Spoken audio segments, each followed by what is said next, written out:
तो अभी इनकी भविष्य बिल्कुल खतरे में है। इसी की आवाज़ को केंद्र सरकार तक पहुंचाने के लिए हम लोग आज जंतर मंतर में प्रोटेस्ट कर रहे हैं। जब बांग्लादेश से आप लोगों को पुनर्वासित किया गया था अरुणाचल प्रदेश के अंदर, तब तो ऐसी कोई समस्या नहीं थी। सडनली ऐसी क्या समस्या अराइज हो गई कि आपको अब जंतर मंतर का रुख करना पड़ा? उसके लिए आपको पीछे जाना पड़ेगा। 1947 में जब पाकिस्तान हुआ था इंडिया में, हमारे जो चाकमा जो बुद्धिस्ट है, वो हाजोंग जो हिंदू है, उसका पुरजोर विरोध किया था। और चित्तागांव हिल ट्रैक को भारत के साथ विलय करने के लिए हम लोगों ने मांग की थी। हमारे जो पूर्वज थे, एक लीडर थे सन्या कुमार चाकमा, यहाँ पे इंडिया में न्यू दिल्ली में भी आए, जवाहरलाल नेहरू जी से भी बात की, सरदार वल्लभ भाई पटेल जी से बात किया है। उन्होंने ये बात रखी कि हम लोग इस भारत के साथ विलय होना चाहते, भारत के साथ जुड़ना चाहते हैं, लेकिन उनकी बात को नहीं मानी। और हमारे लोगों को पता भी नहीं था कि हम लोग इस पाकिस्तान में चले गए। और हम लोगों ने 1947 में जब 15 अगस्त को भारत स्वतंत्रता हुआ था, उसमें भारत का तिरंगा हम लोगों ने इस पाकिस्तान चित्तागांव हिल ट्रैक में फहराया है। हम लोग को पता उस समय चला जब 17 अगस्त 1947 में ऑल इंडिया रेडियो में कि चित्तागांव हिल ट्रैक इस पाकिस्तान जो कि बांग्लादेश में विलय हो गया है।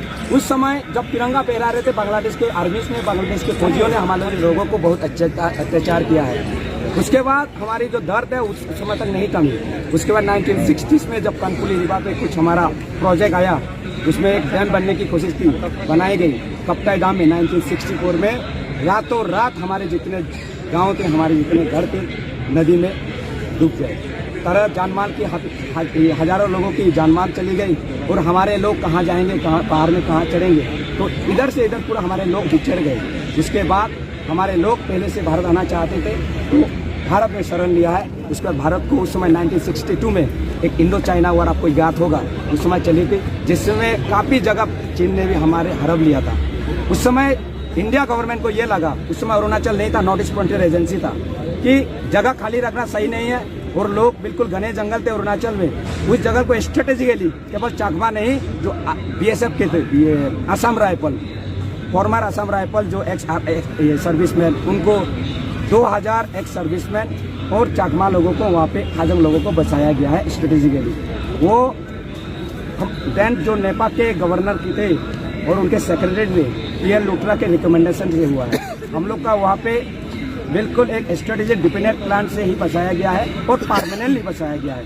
बात जब 1987 में अरुणाचल यहाँ पे नेपाल अरुणाचल बना, उस समय से हमारी परिस्थिति बिल्कुल विपरीत दिशा। सुप्रीम कोर्ट ने सारा आपको कर दिया, भारत की नागरिकता मिल गई, तो भारत के नागरिक होते हुए भी अब आपको यही समस्या आ रही है, तो क्या कहना चाहेंगे सरकार से? प्रेजेंट में स्टेट में जो गवर्नमेंट है, उसमें मुझे लगता है वो संविधान के साथ नहीं चल रही है। संविधान के साथ चलती, कॉन्स्टिट्यूशन के साथ दायरे में चलती, तो इसी कोई दिक्कत नहीं होती। इसलिए नहीं चल रही है क्योंकि वहाँ पे एक पॉलिटिकल विल की बहुत कमी है, वहाँ के पर्टिकुलरली चीफ मिनिस्टर में, क्योंकि वहाँ पे एक वीर तंत्र के साथ चल रही है सरकार। वहाँ पे वीर तंत्र जो कहती है वो सरकार वही कर रही है। इसलिए तरह तरह के इलीगल काम हो रहे हैं, कॉन्स्टिट्यूशन के दायरे में बाहर काम हो रहे हैं। और इसलिए ये भी एक आरपीसी जो आपको रेसिडेंट प्रूफ सर्टिफिकेट चाकमा लोगों को इलीगली और आर्बिट्रेरी जिस तरह कैंसिलेशन है, उसका एक नतीजा है। इसी की आवाज़ को बुलंद करने के लिए सरकार के सामने हम लोग ये कहना चाहते हैं कि हम लोग को बुद्धिस्ट होना हम लोग का एक बुद्धिस्ट होना एक हमारे लिए कोई अपराध है क्या?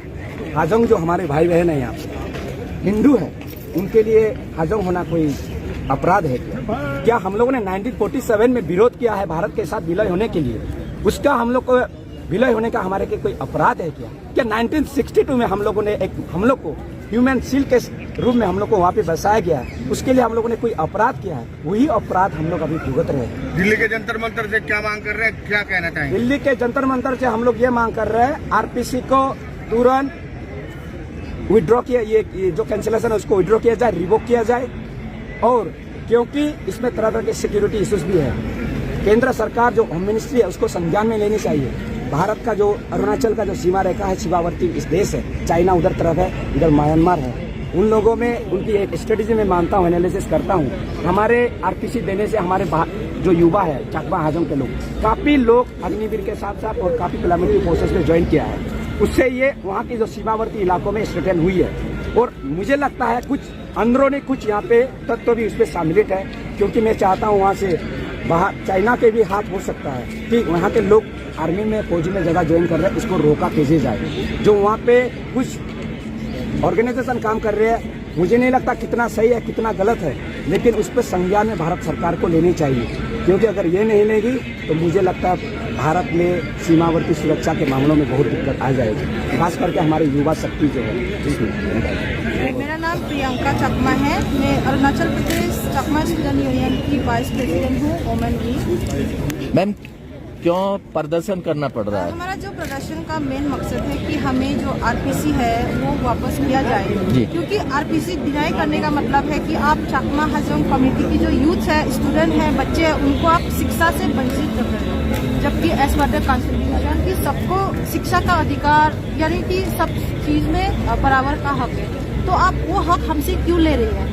अगर आप हमसे बाकी की चीज़ों में मांगते आप तो हम सेक्रीफाइस करेंगे, लेकिन आरपीसी को हम सेक्रीफाइस नहीं करेंगे। मेरा लाइफ जो है वो हो गया है, लेकिन जो हमारे बच्चे छोटे बच्चे हैं ये फ्यूचर में ये हमें ब्लेम करेंगे ना। एक बच्चे अगर एक बच्चे की बात आती है, हमारी बात आती है, तो हम उसको सहन कर लेते, एक्सेप्ट कर लेते, लेकिन जहाँ पे अभी जो बच्चे अभी जन्मे ही नहीं है, जो अभी फ्यूचर देखा ही नहीं है, उनका तो अंधकार हो जाएगा ना भविष्य। केंद्र सरकार से दिल्ली के जंतर मंदिर से क्या मांग कर रही हैं? इस पर हम दिल्ली में जंतर मंदिर में आने का मेन मकसद है कि इस पर केंद्र सरकार को भी सोचना चाहिए, क्योंकि अगर हम इस देश में रहते तो उनको भी हमारे बारे में सोचना चाहिए। राज्य सरकार कुछ नहीं करे तो इसमें केंद्र सरकार से भी हम रिक्वेस्ट आग्रह कि वो इस पर ध्यान दे और हम बच्चों को अंधकार से निकाले, हमें भी रोशनी दे, हमें भी उड़ने का हक है।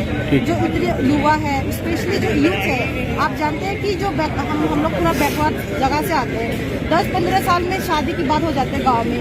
इसी बहाने अगर आप हमारे बच्चों को आरपीसी कैंसिल करेंगे तो वो 12 के बाद तो गांव में रहेंगे ना। प्रधानमंत्री तो कहते हैं कि हम नॉर्थ ईस्ट के विकास के लिए विकास कर रही है, लेकिन वो बड़े बड़े मुद्दे पे करें ना, डेवलपमेंट ग्रोथ बना रहे ना, लेकिन छोटे मोटे इशू है, ये हमारे छोटे इशू नहीं है ना। इसमें हम कितने 60-70 हजार लोगों का जीवन तो अंधकार हो गया ना। केंद्र सरकार के मंत्री और प्रधानमंत्री कई बार बोलते हैं कि केंद्र सरकार के मंत्री महीने में 15 दिन में एक बार वहाँ जाते, तो उनसे आपकी चर्चा वगैरह हुई? चर्चा तो अभी तक हमारे साथ डायरेक्टली नहीं हुई, क्योंकि कभी पहुँचे ही नहीं है। जो पत्राचार वगैरह कोई कॉरेस्पॉन्डेंस वगैरह सरकार के साथ नहीं हुआ? सीरीज ऑफ पत्राचार हुई है, सीरीज ऑफ मेमोरेंडम हम लोगों ने सबमिट किया है। जो सरकार के कहना है कि हमारे ये सबका साथ सबका विश्वास है, इसका ये जो उनका स्लोगन है, हम उसके साथ, हमें बिल्कुल सबका विकास, हम उसके साथ है, लेकिन सबका साथ अगर हम लोग सबका साथ में हम चाकमा कम्युनिटी आते नहीं, अंत्योदय की बात करते हैं, हम लोग सबसे सुदूर बस्ती में रहते हैं, अंत्योदय की अगर बात करते हैं तो हमारा अंत्योदय नहीं है होना चाहिए। क्या हमारे ये सजा आप लोग इस तरह देंगे? क्या हमारी ये सजा है कि हम लोग इंडियन आर्मी में ज्वाइन करना चाहते हैं, हमारी ये सजा है कि हम लोग हायर एजुकेशन में ज्वाइन करना चाहते हैं। सीरीज ऑफ मेमोरेंडम सरकार को, केंद्र सरकार को बताया, जो हमारे लॉ मिनिस्टर है किरण रिजिजू, माननीय हॉनरेबल किरण रिजिजू अरुणाचल से बिलोंग करते हैं, उन्होंने हमारे उनको ज्ञान पता है पूरा हमारा, लेकिन उनको प्रधानमंत्री हॉनरेबल अमित शाह जी से मैंने खुद हम लोगों ने ईटानगर में बात किया है।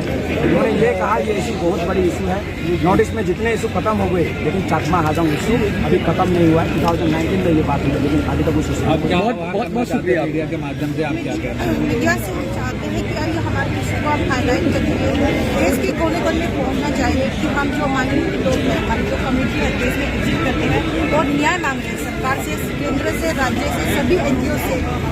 आज आप ज्ञापन ही देंगे या कुछ अगला कदम लिया? हमारा ये 5वां प्रोटेस्ट है, उसके बाद हम लोग होम मिनिस्ट्री, PMO, जितने भी मिनिस्ट्री सबको ज्ञापन देंगे।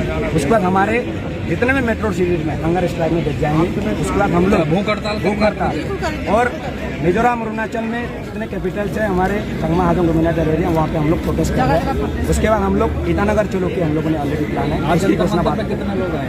आज हमारे 500 के 400-500 के आसपास वहाँ पे लोग आने की। Thank you.